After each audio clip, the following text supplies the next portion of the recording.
Good evening students.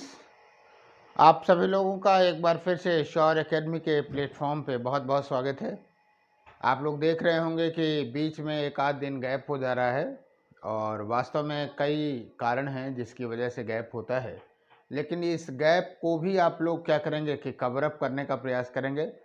और उसके लिए तरीका ये है कि जो चीज़ किसी से छूट गया हो कोई लेक्चर उसे देख ले, और जिन टॉपिकों पे हम लोग चर्चा कर रहे हैं, बड़ी विशद चर्चा कर रहे हैं, उन पे कम से कम आपसे ये एक्सपेक्टेशन है कि आप लोग जो उस पे पुराने आए हुए प्रश्न हैं, एमसीक्यूज़ हैं, उसको कर लेंगे। आप देखेंगे कि एक आध प्रश्न, एक आध फैक्ट हो सकता है हमसे भी मिस हुआ हो, तो वहाँ से आप कवर अप कर लेंगे, है ना।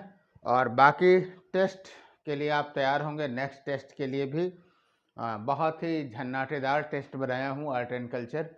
झन्नाटेदार का मतलब ये है कि खोज खोज के कठिन नहीं रखा हूँ। ये वो प्रश्न हैं जो आपसे यूपीएससी में उनकी मुलाकात हो सकती है, तो उन प्रश्नों पे भी आप तैयार रहिए। तो गैप का प्रयोग आप इस तरह से कर सकते हैं। दूसरी तरफ आप कुछ जो आंकड़े हैं, कुछ तथ्यात्मक पक्ष हैं, करंट अफेयर्स हैं, आप लोग अपने हिसाब से देखिए, बाकी हम लोग भी उन चीज़ों को कवर अप करेंगे, है ना। तो समय का प्रबंधन करते हुए कायदे से पढ़िए, खूब विस्तृत पढ़िए। अब समय थोड़ा सा क्या कहते हैं ज़्यादा मिल गया है, तो सक्सेस को 100% लॉक करिए कि हाँ, हम ज़रूर सफल होंगे। तो फिलहाल आज के हम लोग अपनी चर्चा को आगे बढ़ाते हैं, और चर्चा का बिंदु जो होगा 18th सेंचुरी का उसी फिगर से होगा जो मैंने आपको यहाँ पे सेव किया हुआ है। पहले हम लोग अब तक जो जाने उसको रिकैप करें। अब तक हम लोगों ने जाना कि मुगल साम्राज्य का पतन कैसे हुआ। दूसरा जाना, सेकंड ए में जाना कि यूरोपीय कंपनियों का आगमन कैसे हुआ।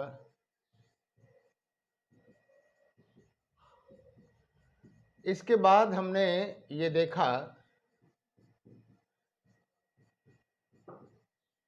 कि क्षेत्रीय राज्यों का उदय कैसे हुआ। ये पूरी बिसात हमने आपको दिखा दिया, क्षेत्रीय राज्यों का उदय। अब हम जब सारी बिसात बिछ गई तो हम लोग उस प्रोसेस और प्रक्रिया को देखेंगे जैसे कि 18वीं शताब्दी में औपनिवेशिक सत्ता के संघर्ष की शुरुआत हुई, या 18वीं शताब्दी में औपनिवेशिक सत्ता की स्थापना हुई। तो आज हम लोग ये देखेंगे कि इन यूरोपीय, आज का जो टॉपिक है हमारा वो ये कि यूरोपीय कंपनियों के बीच का संघर्ष, ये आप देख रहे हैं। तो आज का जो टॉपिक है वो बहुत इंटरेस्टिंग, यूरोपीय कंपनियों का संघर्ष। और संघर्ष क्या था? यूरोपीय कंपनियों का संघर्ष, रिवेलरीज थे, rivalries among the European companies. बड़ा करेक्ट, और रिवेलरीज सटीक जिसको कहते हैं word, rivalries among the European companies, एकदम सटीक परिदृश्य आपको दिखाई देगा कंपनीज, राइट। यूरोपीय कंपनियों का संघर्ष। आपको बता दूं कि 18वीं शताब्दी में जो भी यूरोपीय कंपनियां आपने देखा, जो कि 15वीं से 18वीं शताब्दी के बीच में वस्तुतः आई हुई हैं, तो इन यूरोपीय कंपनियों के संघर्ष का अगर हम क्षेत्र देखें, डायमेंशन देखें, एक एक पॉइंट को कॉन्सेप्ट क्लियर में रखें कि अगर हम क्षेत्र देखें, क्षेत्र का हमारा संदर्भ ये है कि कहाँ कहाँ हुआ, किन किन क्षेत्रों में हुआ। तो जाहिर सी बात है यह आपको यूरोप दिखाई देगा, यूरोप, भारत दिखाई देगा, दक्षिणी पूर्वी एशिया दिखाई देगा, एशिया दिखाई देगा, और पूरा जो क्या कह सकते हैं कि जो हिंद महासागर का जो परिक्षेत्र है वो दिखाई देगा। ये रीजन्स हैं जहां पर यूरोपीय कंपनियों के बीच की प्रतिस्पर्धा आपको दिखाई देती है 15वीं से लेकर के 18वीं शताब्दी के बीच में, राइट। अब सवाल इस बात का है कि इस प्रतिस्पर्धा के या इस संघर्ष का कारण क्या था। अगर हम आपसे बात करें कि इसका कारण क्या था, क्षेत्र विस्तार क्या था, क्षेत्र आपने देखा, लेकिन हमें अपने प्रीलिम्स के टॉपिक्स पे हमेशा कंसंट्रेट करना है। किस पे हमें कंसंट्रेट करना है? भारत। और चूंकि यूरोप इनका ओरिजिन है तो हल्के फुल्की यूरोपीय संघर्ष टॉपिक नहीं है, वो हम स्पेशली कंसंट्रेट करेंगे भारत पर ही। रेफरेंस में किसी का नाम भले दे दे तो बात अलग है। क्यों हम हमेशा आपको कहते हैं कि जीएस में क्या पढ़ना है इससे ज़्यादा महत्वपूर्ण है कि क्या नहीं पढ़ना है। तो मालूम हो कि आप संघर्ष के सारे क्षेत्रों को लगे पढ़ने तो उससे कोई एक भी प्रीलिम्स का सवाल नहीं आएगा, राइट। अब सवाल इस बात का है कि इस संघर्ष का क्या कारण था। तो आप बताइए, इस संघर्ष का कारण 35 सेकंड आपके सामने है। एक प्रश्न अगर हमने ये कह दिया कि आपको बताना है तो आपके सामने 35 सेकंड है। वो कम भी लग रहे हैं तो चलिए फास्टेस्ट फिंगर इसी बहाने खेलिए। तो चलिए घड़ी की टिक टिक हमारे सामने। 35 सेकंड के अंदर आप बताएं कि इस यूरोपीय प्रतिस्पर्धा का, कंपनियों के बीच प्रतिस्पर्धा का मूल कारण क्या है।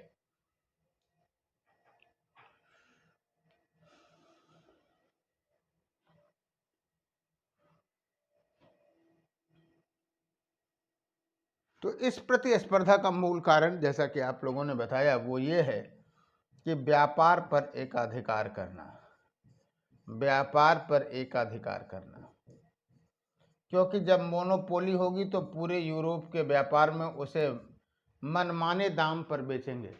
आपको याद होगा कि वास्को डिगामा का जो लाभ था वो 60 टाइम्स था खर्च, एक्सपेंडिचर निकालने के बाद। तो जाहिर सी बात है अधिकतम लाभ स्थापित करना था। श्योर, ये इसका मूल कारण था। हालांकि हर युद्ध के, हर संघर्ष के तात्कालिक कारण भी होते हैं, मूल कारण और तात्कालिक कारण। तो तात्कालिक कारण तुरंत घटना के बाद जस्ट पहले वाली बातें लगाई जाती हैं। याद रखिएगा, इस पूरे टॉपिक को पढ़ने में आपका जो अप्रोच होना चाहिए, याद रखिएगा, सवाल यहीं से प्रीलिम्स के पूछे जाएंगे। वो ये सच पूछे मेंस के भी कई सवाल आपको यहाँ से निकलेंगे, लेकिन हमारा जो फोकस है वो क्या है, प्रीलिम्स पे है कि हम कारण देखेंगे, कारण के बाद घटनाएं देखेंगे, घटनाएं, और फिर परिणाम। परिणाम ये एक तरह से एक सिस्टमेटिक दिमाग में बैठा लीजिए, बस फिर इससे बाहर आपका कोई भी प्रश्न नहीं जाएगा। श्योर, तो ये ध्यान में रखने की जरूरत है। अब आइए बात करते हैं। एक फिर से वही टॉफी वाला प्रश्न है, ध्यान में रखिएगा। पूछा जा सकता है कि 18वीं शताब्दी के पूर्वार्ध में जब हम इस त्रिपक्षीय संघर्ष को देखते हैं तो याद आपको बताऊं कि 18वीं शताब्दी में आप ये कह सकते हैं कि हमें 3 संघर्ष दिखाई देता है, 2 त्रिपक्षीय संघर्ष दिखाई देते हैं। तो एक त्रिपक्षीय संघर्ष दिखाई देता है आपको 18वीं शताब्दी के मध्य तक, लगभग 1750-60 तक आप कह सकते हैं, तो 1760 तक। तो अगर आपसे हम पूछें कि 18वीं शताब्दी के पूर्वार्ध में कौन कौन सी शक्तियां, कौन कौन सी 3 शक्तियां जो थीं संघर्ष में सक्रिय थीं, तो बताएं। अगर आपने अध्ययन किया है इस क्षेत्र को, और अध्ययन का स्रोत एकमात्र एनसीईआरटी जो बिपिन चंद्र हमने बताया वही है, उससे ज़्यादा नहीं है।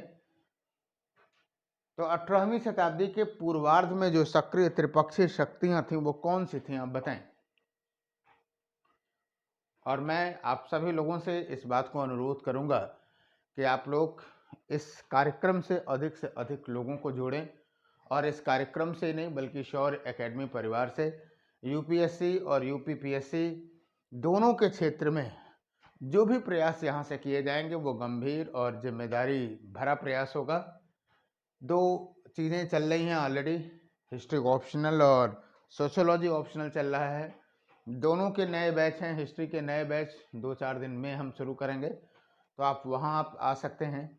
और सोशियोलॉजी का भी बैच बिगिनिंग में है, एक यूनिट हो चुकी है वहाँ पे, नेक्स्ट यूनिट पे चर्चा हो रही है, तो आप वहाँ भी ज्वाइन कर सकते हैं, है ना। तो फिलहाल 35 सेकेंड इस बीच हो चुके हैं। तो दो त्रिपक्षीय संघर्ष 18वीं शताब्दी में हमें दो त्रिपक्षीय संघर्ष दिखाई देंगे।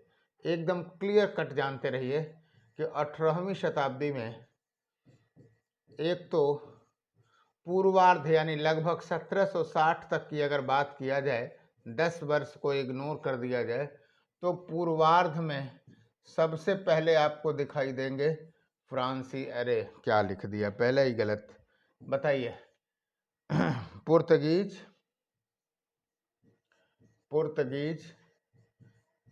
डच और ब्रिटिशर्स। और जब हम उत्तरार्ध में देखेंगे, लेटर हाफ में देखेंगे, तो आपको दिखाई देगा डच, ब्रिटिशर्स और फ्रेंच। ये अच्छा सवाल है, कभी पूछा जा सकता है, फ्रेंच। और एक बात ध्यान देने की जरूरत है कि इन दोनों त्रिपक्षीय संघर्षों में ब्रिटिशर्स अगर उभर करके सबके सामने आए, तो उसके पीछे मूल कारण ये था उनकी नौसैनिक शक्ति का सशक्त होना, क्योंकि यह संघर्ष अंततोगत्वा समुद्र पर ही होना था। Right, clear, sure. तो आइए हम कुछ संघर्षों की बात करते हैं, कुछ बातें करते हैं, फिर बात करेंगे। और आपको बताऊं कि वास्तव में इन्हीं त्रिपक्षीय संघर्ष में जो खास करके इन सारे उत्तर संघर्ष में सबसे महत्वपूर्ण अध्याय रहा है, वो अध्याय रहा है कौन सा? Anglo French revelry. Anglo French revelry.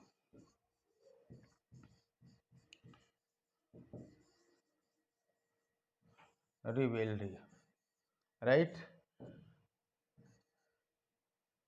जिसे जो कि 3 कर्नाटक युद्धों में अभिव्यक्त हुआ, तो हम इसकी चर्चा भी आज करेंगे।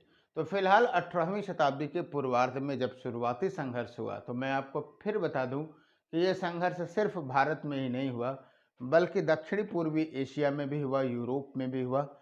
और पहले राउंड में डचों ने पुर्तगीजों को पराजित किया। और आपको बताऊं कि डचों ने पुर्तगीजों को पराजित किया, इसके पीछे अगर आपसे मूल कारण पूछा जाए, तो आपको ये कहना चाहिए कि पुर्तगीजों की अपेक्षा डच जो हैं वो क्या थे? नौसैनिक शक्ति में प्रमुख थे। राइट, तो आपको बता दूं कि अगर आपसे प्रीलिम्स के पॉइंट ऑफ व्यू से ये सवाल पूछता है, तो सीधे सीधे जानते रहिएगा, हम उसी फॉर्मेट में लिख दे रहे हैं कि पुर्तगीजों के पराजय के कारण क्या थे। अगर आपसे कभी पूछा जाए पुर्तगीजों के पराजय का मुख्य कारण क्या था, या पराजय के कारण क्या थे, पराजय के कारण, तो आपको बता दूं कि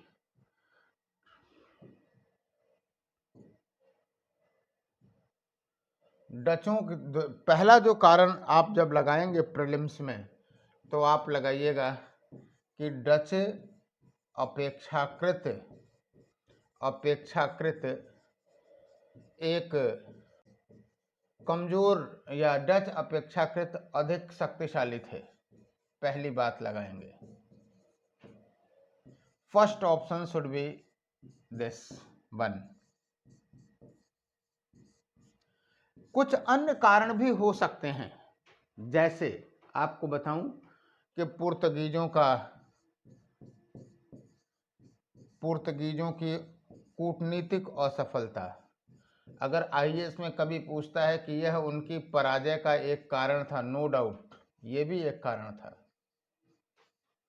कोई अगर ये कहता है कि साहब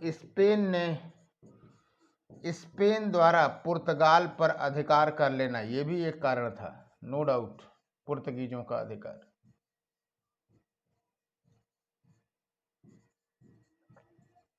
कोई ये कहे कि उनके पास जो है अपेक्षाकृत जन संसाधन कम था, ये भी एक कारण है। लेकिन जब भी मुख्य कारण लगाएंगे तो पहला लगाएंगे। तो अब आप समझ गए होंगे कि मुख्य कारण या कारणों पर जब विचार करना है तो किन किन बिंदुओं पर ध्यान में रखना है। आपको बताऊं, इसी तरह से ब्रिटिशों और डचों के बीच अगर पराजय का मुख्य कारण आपको पूछे, तो आपको बताऊं कि यह प्रतिस्पर्धा मैंने आपको पहले भी बताया था कि दक्षिण पूर्वी एशिया में भी हुआ था। और अगर इनका मुख्य कारण पूछा जाए आपसे कि क्या रहा, तो आपको भी इसी बात को बताना चाहिए कि वास्तव में ब्रिटिशों की अपेक्षा में डच जो थे वो अपेक्षाकृत क्या थे, कमज़ोर थे। और आपको बताऊं कि कई ऐसे कांड हुए, उनको अगर छोड़ भी दिया जाए तो भारत में जो निर्णायक विजय डचों के विरुद्ध रही, आप फटाक से बताइए वो कौन सा युद्ध था जिसमें डचों ने ब्रिटिशों ने डचों को पराजित किया। 35 सेकंड आपके पास हैं और वो आप लोग अपनी अपनी टॉफियां ईमानदारी से आज बताइएगा या कल की क्लास में ज़रूर गिन के रखे रहिएगा कि कितनी पेनाल्टी रही, कितने गलत रहे और कितने आपके सही हैं। तो नेक्स्ट क्वेश्चन जो मेरा ये है वो ये है कि पुर्तगीजों और डचों के बीच निर्णायक युद्ध कौन सा था। कारण तो आपको यही लिखना है कि ब्रिटिशर्स नौसैनिक रूप से अधिक सशक्त थे। चलिए 15 सेकंड हुआ, सामने घड़ी की सुई टिक टिक है।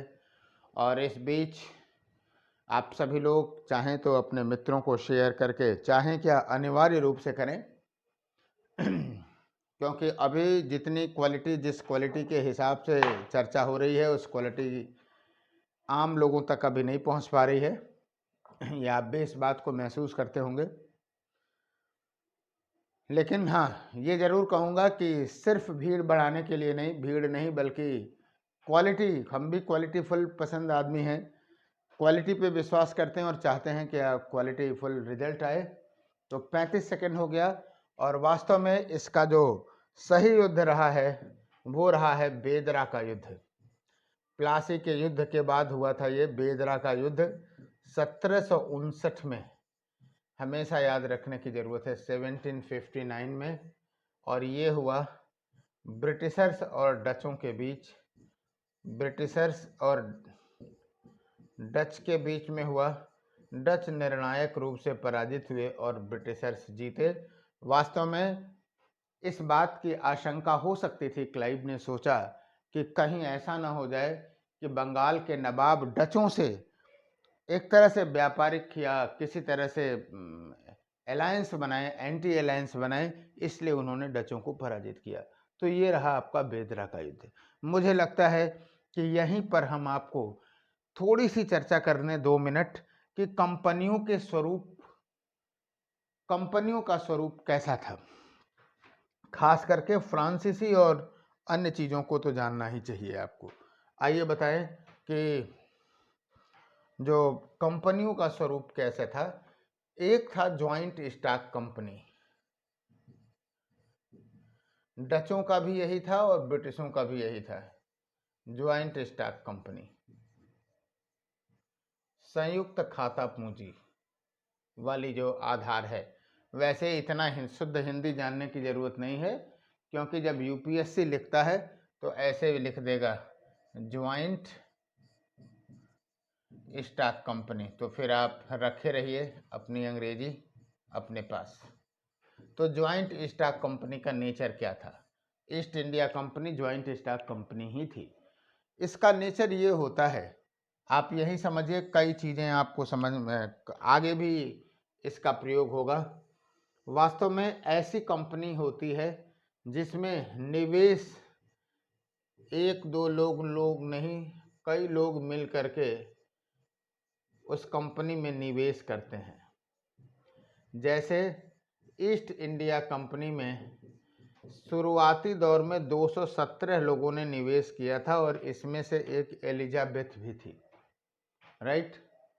तो जो जो लोग इसमें निवेश करते थे उन्हें कहा गया court of proprietors, court of proprietors. Hindi में भी ऐसे लिख लीजिए, कोर्ट ऑफ प्रोपराइटर्स। और आपको बता दूं कि इसको अगर हम शुद्ध हिंदी में लिखना चाहें तो लिख सकते हैं स्वामित्व मंडल। यानी इस कंपनी में सभी लोग स्वामी थे, जो लोग लगाते थे, कोई 1% का, कोई 2% का, कोई 3% का। जाहिर सी बात है स्वामी अलग से बहुत ज़्यादा हो जाएंगे तो कंपनी को चलाने के लिए क्या चाहिए, एक चाहिए court of directors. Court of directors Hindi में तो ऐसे भी लिख लीजिए कोर्ट ऑफ डायरेक्टर्स, या आप लिखना चाहें तो निदेशक मंडल भी लिख सकते हैं, लेकिन सीओडी या कोर्ट ऑफ डायरेक्टर्स ही लोग ज़्यादा लिखते हैं। वास्तव में कोर्ट ऑफ डायरेक्टर्स मिल करके, कोर्ट ऑफ प्रोप्राइटर्स मिल करके कोर्ट ऑफ डायरेक्टर्स चुनते थे। ये 24 संख्या इनकी होती थी, और वास्तव में ईस्ट इंडिया कंपनी के कार्य करने के लिए या ईस्ट इंडिया कंपनी के किसी भी नीतिगत फैसले के लिए अगर कोई जिम्मेदार होता था तो वो कोर्ट ऑफ डायरेक्टर से जिम्मेदार होता था। क्लियर हो गई बात, court of proprietors and court of directors के, राइट। चलिए अब आपको एक बात बताएं कि कभी कभी क्या होता क्या था कि बोर्ड की, कभी कभी नहीं, आगे चल कर के विवाद आया। Court of proprietors, court of directors का विवाद हुआ, स्पेशली क्योंकि इसकी स्थापना तो 1600 में ही हो गई थी, और 1688 में जब संसदीय क्रांति हुई और पार्लियामेंट की जब स्थापना हो गई तो वहाँ जाकर के एक समस्या, इस बात को, ये प्रश्न उठा कि क्या कोर्ट ऑफ डायरेक्टर्स के लोग संसद से ऊपर हैं? जाहिर सी बात है नहीं ऊपर हैं। इसलिए वहाँ पर एक संस्था बनेगी, बोर्ड ऑफ कंट्रोल, 1784 में बोर्ड ऑफ कंट्रोल। ये सारी बातें जानते रहिएगा। नियंत्रण मंडल, ये 6 सदस्यीय समिति था, नियंत्रण मंडल, राइट। और याद रखिएगा इसमें पैसा लगा था सबका, इसीलिए कहा जाता था कि जॉइंट स्टॉक कंपनी, जो खास करके ईस्ट इंडिया कंपनी थी, बनियों की कंपनी थी। और बनिया कंपनी का मतलब ये है कि वो बहुत अच्छे से वेल कैलकुलेटेड थे, उन्हें पता था कि कहाँ से कैसे प्रॉफिट हो सकता था, राइट। एक ये था। आपको बताऊं कि इंग्लैंड, आपको आश्चर्य होगा कि इस 18वीं शताब्दी के पहले तक यूरोपीय राजनीति में अगर किसका वर्चस्व था तो वो था फ्रांस का था। फ्रांस नंबर 1 पे हुआ करता था। लेकिन जब ब्रिटेन ने साम्राज्य बना लिया तो जाहिर सी बात है वो स्थान उसका हो गया। यानी आप कह सकते हैं कि सर यूरोप में प्रतिस्पर्धा के लिए ब्रिटेन और फ्रांस की प्रतिस्पर्धा थी, 1 नंबर और 2 नंबर की। इसलिए जाहिर सी बात है कि जब ब्रिटिशर्स ने अपनी कंपनी बनाई तो फ्रांसीसियों ने भी अपनी कंपनी बनाई। लेकिन फ्रांस में इतनी समृद्धि थी, फ्रांस के लोग अपेक्षाकृत ब्रिटेन की तुलना में अधिक कर्मठ नहीं थे, क्योंकि उनके पास ऑलरेडी ऐश्वर्य था, तो वो क्यों बाहर जाना चाहें, है ना। इसलिए जब फ्रांसीसी सरकार लुई 14वें ने एक कंपनी द ओरिएंटल स्थापित करने की घोषणा की और ये कहा कि आप लोग इसमें इन्वेस्टमेंट करिए, तो आपको जानबूझ करके ये हैरानी होगी कि फ्रांसीसी लोगों ने उसमें रुचि ही नहीं दिखाई। लेकिन प्रतिस्पर्धा तो करनी ही करनी थी। जब फ्रांसीसी लोगों ने रुचि नहीं दिखाई तो जब फ्रांसीसी कंपनी द ओरिएंटल बनी, जब कंपनी द ओरिएंटल बनी, कंपनी द ओरिएंटल, तो इसमें क्या हुआ कि इसमें मैक्सिमम पैसा जो है गवर्नमेंट ने लगाया, गवर्नमेंट ने पैसा इन्वेस्ट किया, और कुछ लोग जो थे वो इन्वेस्टर्स थे। तो जाहिर सी बात है ऐसी कंपनी अगर होगी तो इस कंपनी में क्या होगा, जो प्रशासन होगा वो किसके पास होगा, सरकार के पास होगा। इसीलिए जब कभी आपसे पूछा जाए सरकार के पास होगा, क्योंकि जितने % इन्वेस्टमेंट रहता है, आज का भी यही नियम है कि जिस हिसाब से आप इन्वेस्ट करते हो उसी हिसाब से आपको क्या मिलता है, उसी रेशियो में ही आपको वो मिलना है, क्या कहते हैं कि प्रॉफिट, मैनेजमेंट का इम्पैक्ट मिलना है। श्योर है। तो कहने का मतलब ये है कि चूंकि सरकार ने, फ्रांसीसी सरकार ने अधिक पैसा लगाया हुआ था, इसलिए फ्रांसीसी सरकार का ही सारा का सारा डिसीजन मेकिंग होता था। और जब, याद रखिएगा, प्रोफेशनल लोग और क्या कहते हैं कि सरकारी लोग जब आपस में निर्णय लेंगे तो प्रोफेशनल निर्णय हमेशा सही होगा, है ना। और कहा यह जाता है कि जो फ्रांसीसी कंपनी है, फ्रांसीसी कंपनियों के पराजय का एक प्रमुख कारण ये भी था क्योंकि उसके डिसीजन थी वो कौन लेते थे, सरकार लेती थी।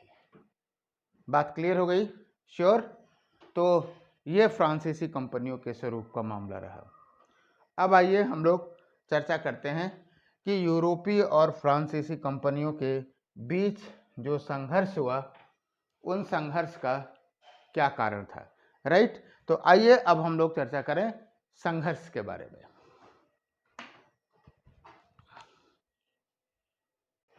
तो जो एंग्लो फ्रेंच रिवेलरी हुई फ्रांसीसियों और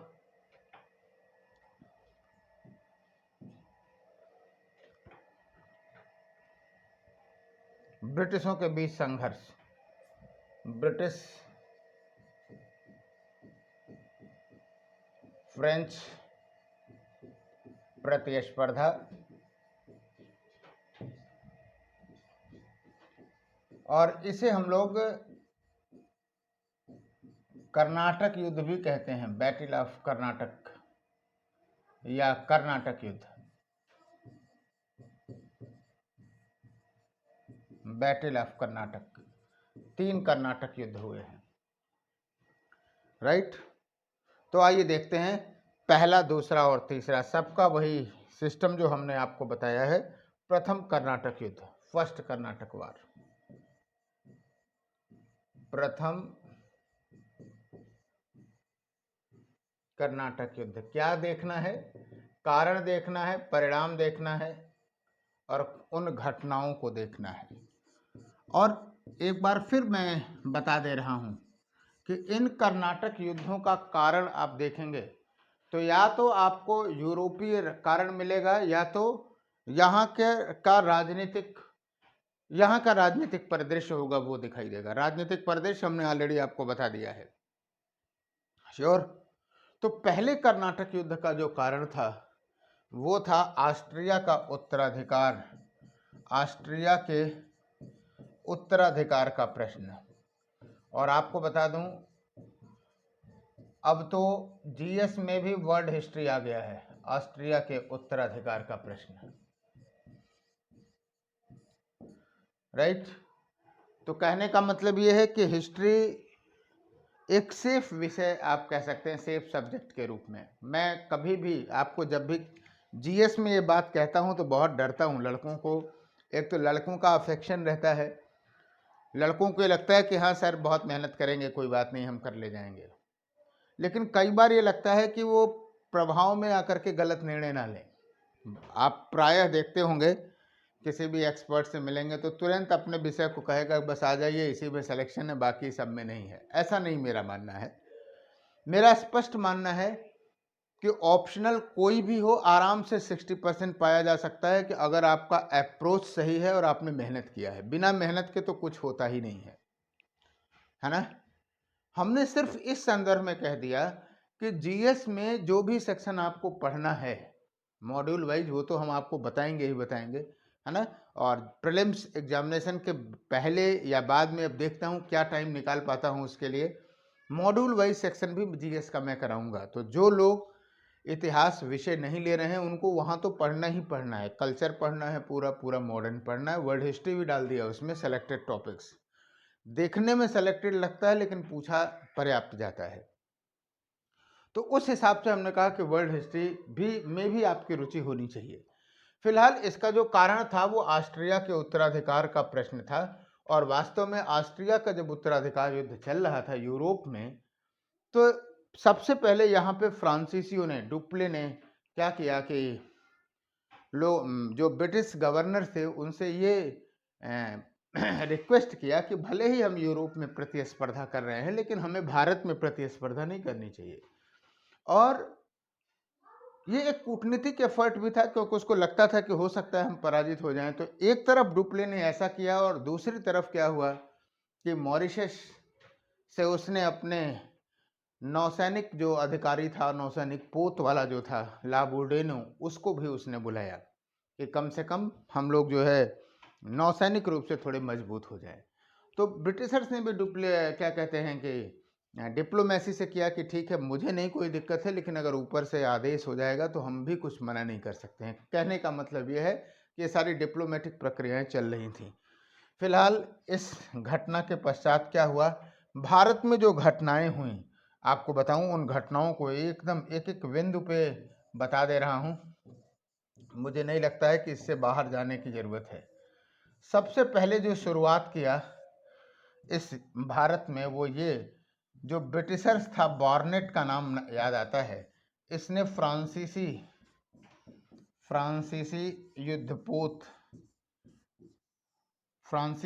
युद्धपोत क्या नावों को पकड़ लिया।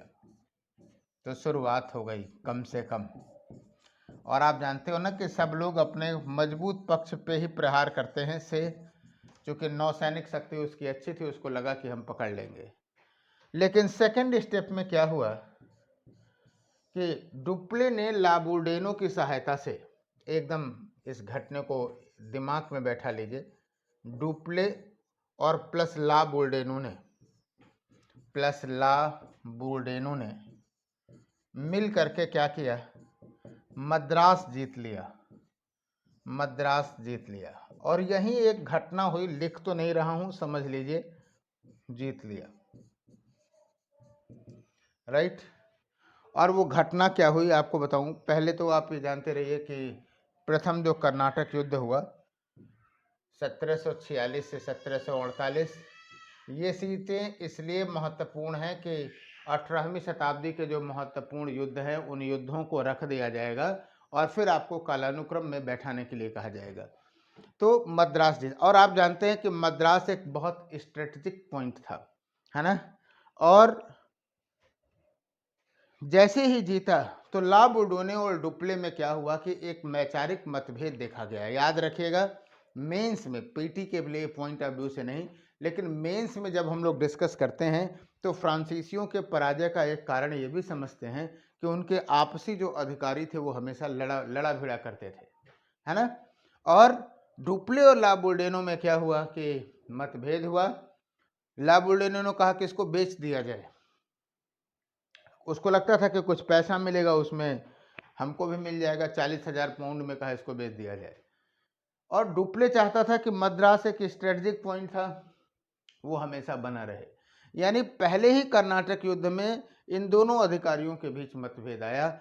डुप्ले एक तरह से अपनी जगह पे सही था, क्यों, क्योंकि मद्रास एक स्ट्रेटजिक पॉइंट था, वहां से एडवांटेज उसको मिल सकता था, राइट। फिलहाल आपको बताऊं कि इसी समय एक युद्ध हुआ, सेंट थोमे का युद्ध हुआ।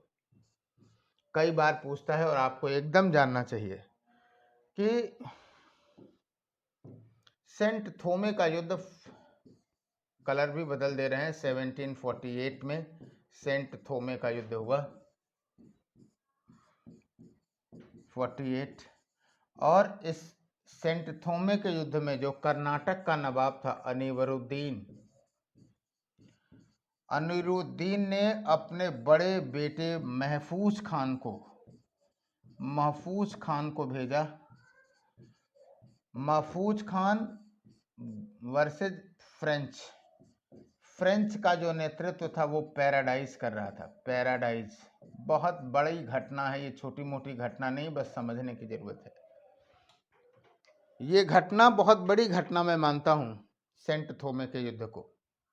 और वास्तव में महफूज खान की जो सेना थी वो 10,000 की थी और फ्रेंच जो पैराडाइज के पास मुश्किल से 250 की सेना थी।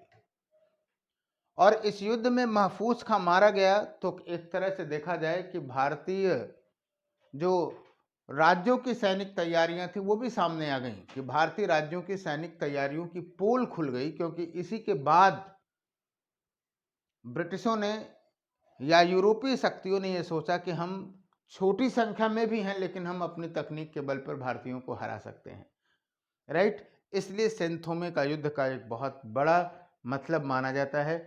फिलहाल आपको बताऊं, इसी बीच एक संधि हो गई, एक्स ला शापेल की संधि, और ये संधि हुई वास्तव में 1748 में ही संधि हुई और यूरोप में हुई। और इसमें ऑस्ट्रिया के उत्तराधिकार का जो प्रश्न था वो एक तरह से हल हो गया, और भारत में भी जो कंपनियां थीं वो भी संघर्ष को त्याग दी और उन्होंने विजित क्षेत्रों को वापस कर दिया। इस समय में अगर आप देखोगे तो ये बात मैं बार बार कहूँगा, बल्कि कई बार लड़के कहते हैं कि सर जब विजित क्षेत्र वापस ही करना था तो आपस में क्यों लड़े ये, है ना। तो वास्तव में उस समय संधियों की बात रहती थी कि युद्ध के पूर्व वाली स्थिति को बना लिया जाए, ना तो आपकी मानहानि होगी ना तो हमारी होगी। लेकिन प्रथम जो युद्ध था सब लोग अपनी अपनी व्याख्या कर रहे थे। फ्रांसीसियों को लगा कि नहीं हमने मद्रास जीत लिया था, तो ब्रिटिशों को लगा कि नहीं हम नौसैनिक रूप से श्रेष्ठ हैं, और जब ऐसी भावनाएं रहें तो निश्चित रूप से दूसरा और तीसरा कर्नाटक युद्ध भी होगा ही होगा। तो आइए देखते हैं द्वितीय कर्नाटक युद्ध की बात करते हैं, है ना। कहने का मतलब ये है कि महत्वाकांक्षाएं जो थीं, अगर हम पूछे जाए तो महत्वाकांक्षाएं जाग उठी थी प्रथम कर्नाटक युद्ध के दौरान, और अब हुआ द्वितीय कर्नाटक युद्ध, सेकेंड कर्नाटक युद्ध, और ये निश्चित रूप से डुप्ले की महत्वाकांक्षा का परिणाम था ये। आइए देखता हूं द्वितीय कर्नाटक युद्ध। जाहिर सी बात है इसका जो मुख्य कारण था वो क्या था, फ्रांसीसियों द्वारा स्थानीय जो राजनीति थी उसमें क्या करना, हस्तक्षेप करना 1749 से लेकर के 1754, यानी अभी संधि की स्याही सूखी भी नहीं थी कि दूसरे युद्ध की पृष्ठभूमि तैयार हो गई। अब आपको बताऊं, जरा एक राजनीतिक परिदृश्य बताना चाहता हूं कि दक्कन में का जो निजाम था, याद आ गया वही चिनकिल्च खां भाई, अब नहीं याद रखोगे तो कब रखोगे, का निजाम चिनकिल्च खां लिख दें शार्ट में, या आसफ जाह, जो भी लिखना चाहो लिख दो। 1748 में इसकी मृत्यु हुई। मैंने बोला ना कि 1748 में बहुत सारे लोगों की मृत्यु हुई थी, ये भी एक था। दक्कन का निजाम इसने नासिर जंग को अपना उत्तराधिकारी बनाया और इसको चुनौती दिया मुजफ्फर जंग ने। एकदम शातिर, सत्ता, जब भी मैं पढ़ाता हूं तो वो लाइनें मेरी बड़ी याद आती हैं कि सत्ता के शतरंज खिलाड़ी उलझे अपने दांव में। देखो दांव कैसे लग रहा है, समझो।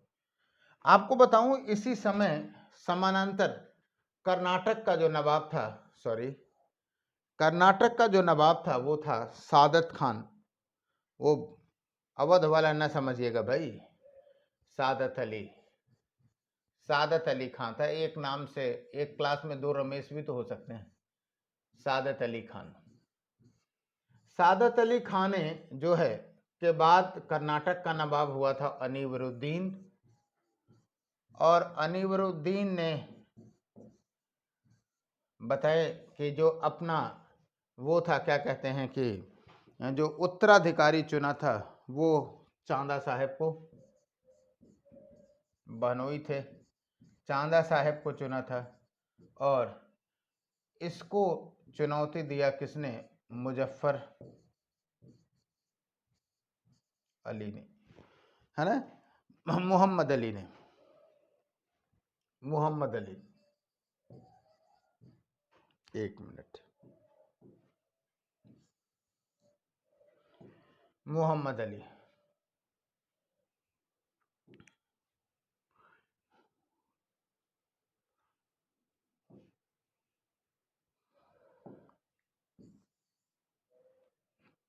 ऐसे समझिए कि सादत अली खान के बाद अनीवरुद्दीन हुआ और उसको चुनौती दिया उसके बहनोई चांदा साहब ने, राइट।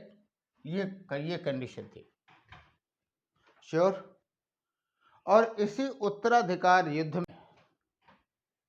क्या हुआ कि एक गठबंधन हुआ, फ्रांसीसियों ने गठबंधन कर लिया। जाहिर सी बात है जितने अवैध वाले हैं यही पैसा देंगे, बाकी तो रेगुलर वाले देंगे नहीं। फ्रांसीसी प्लस मुजफ्फर जंग और प्लस चांदा साहेब, इन लोगों ने गठबंधन किया, और इस गठबंधन में ये तय हुआ कि चांदा साहेब को कर्नाटक का नवाब बना दिया जाएगा और जो मुजफ्फर जंग को दक्कन का निजाम बना दिया जाएगा। बदले में प्रॉफिट लेना था। हमने आपको बताया था कि उपनिवेशवाद के हितों को अस्थायी करने के लिए राजनीति में हस्तक्षेप जब होता है तो उसे ही हम साम्राज्यवाद कहते हैं। इसीलिए द्वितीय कर्नाटक युद्ध को हम साम्राज्यवादी महत्वाकांक्षा का परिणाम भी मानते हैं।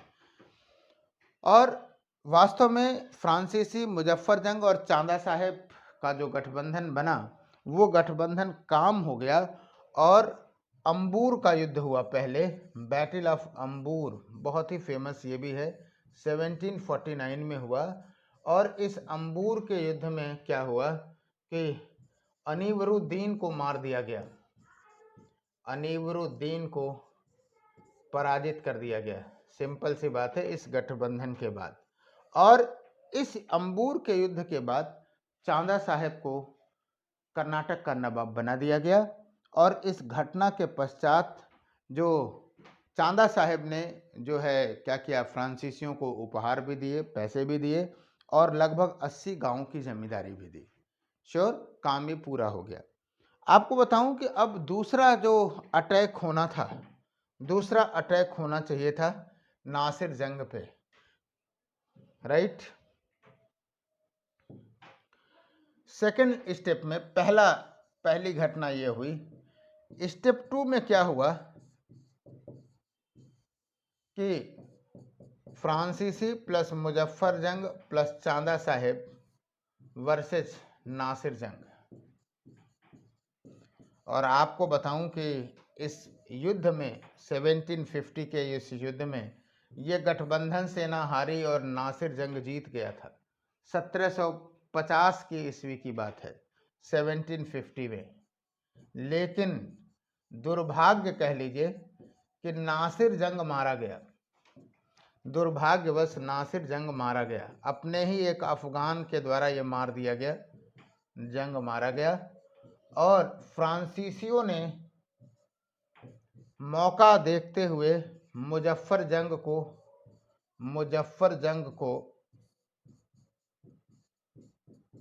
नवाब बना दिया, सूबेदार, दक्कन का सूबेदार बना दिया। और इससे भी जो है क्या कहते हैं कि जमींदारी प्राप्त किया इसने।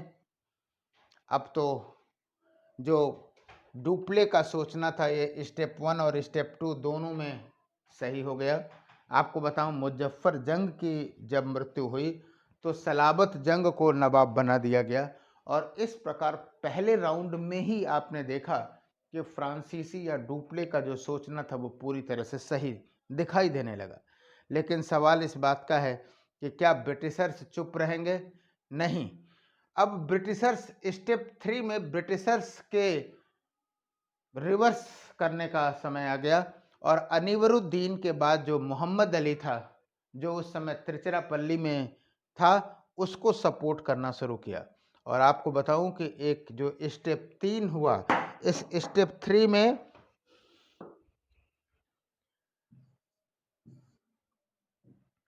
तीसरे स्टेप में क्या हुआ एकदम क्लियर कट जानते रहिएगा। थर्ड स्टेप में क्या हुआ कि फ्रेंच प्लस जो है मुजफ्फर जंग और प्लस चांदा साहेब वर्सेस ब्रिटिशर्स और प्लस मोहम्मद अली। और ये संघर्ष हुआ कहाँ पे? त्रिचिरापल्ली में। और आपको बताऊं कि ये इतना इतिहास का या 18th सेंचुरी में ये निर्णायक मोर्चा था। इन दोनों मोर्चों में आपको बताऊं कि विजय नहीं हो रही थी किसी भी पक्ष की। और अंततः क्लाइव ने एक सुझाव दिया कि अगर आपको इस गठबंधन को हराना है तो आपको सबसे पहले मोहम्मद साहब के जो है क्या कहते हैं इनके क्या कहते हैं जो कर्नाटक जो चांदा साहब के उस पे राजधानी पर हमला कर देना चाहिए, तो ये गठबंधन ध्यान भंग हो जाएगा। और ये आपको बताऊं कि जब क्लाइव ने ये वो दिया क्या कहते हैं कि राय दिया, तो वो उस समय कोई वैरियर नहीं था, ना कोई बहुत बड़ा अधिकारी था, वो एक क्लर्क था। लोगों को बुरा भी लगा, लेकिन उन्होंने कहा कि ठीक है क्लाइव को ही भेज देते हैं। और एक बार बार मैं क्लाइव के बारे में बताता हूँ कि क्लाइव सूक्ष्मतम संभावनाओं पर काम करने वाला व्यक्ति था। एक क्लर्क के नेतृत्व में 250 लोगों को भेजा गया अर्काट के घेरे पर, और उसने जैसा सोचा था वैसा कर दिखाया। और अल्टीमेटली क्या हुआ कि इस संघर्ष में ब्रिटिशर्स की क्या हो गई, बीच जो है ब्रिटिशर्स की जो है वो क्या कहते हैं कि विजय हुई। लेकिन इसी बीच 1754 में पांडिचेरी की संधि हो गई। 1754 में पांडिचेरी की संधि। और सच पूछिए तो पांडिचेरी की संधि एक तरह से डुप्ले के लिए या फ्रांसीसियों के लिए एक कूटनीतिक पराजय थी। पांडिचेरी की संधि हो गई, सरकार का दबाव था।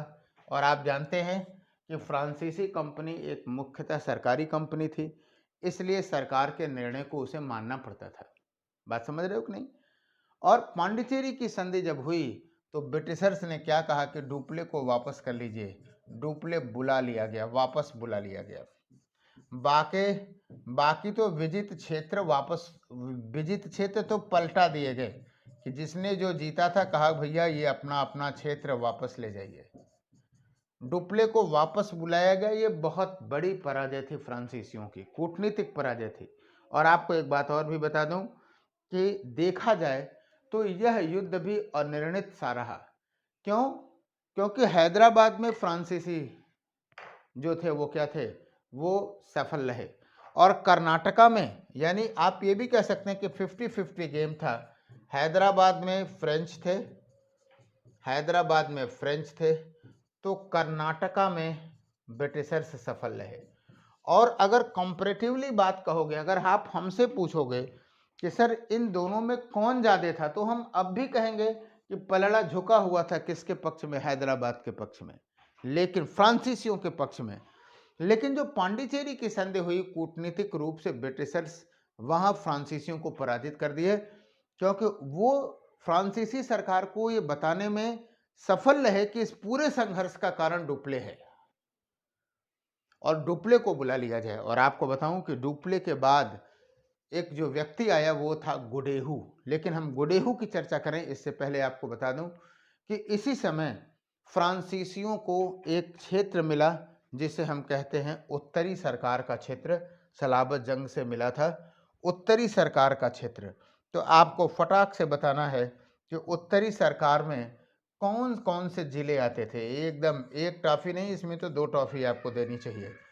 तो 35 सेकंड आपके सामने हैं, घड़ी हमारे सामने टिक टिक करनी शुरू हो गई। इसमें 4 जिले हैं, इन चारों जिलों के नाम बताइए। 35 सेकंड में उत्तरी सरकार में जो जिले आते थे उन जिलों के नाम आप लोग बताइए।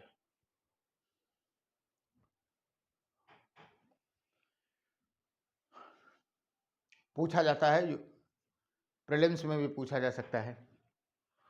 तो इसमें थे जो थे मुस्तफानगर,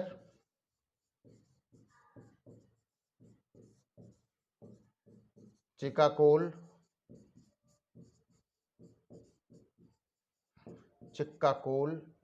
एल्लोर,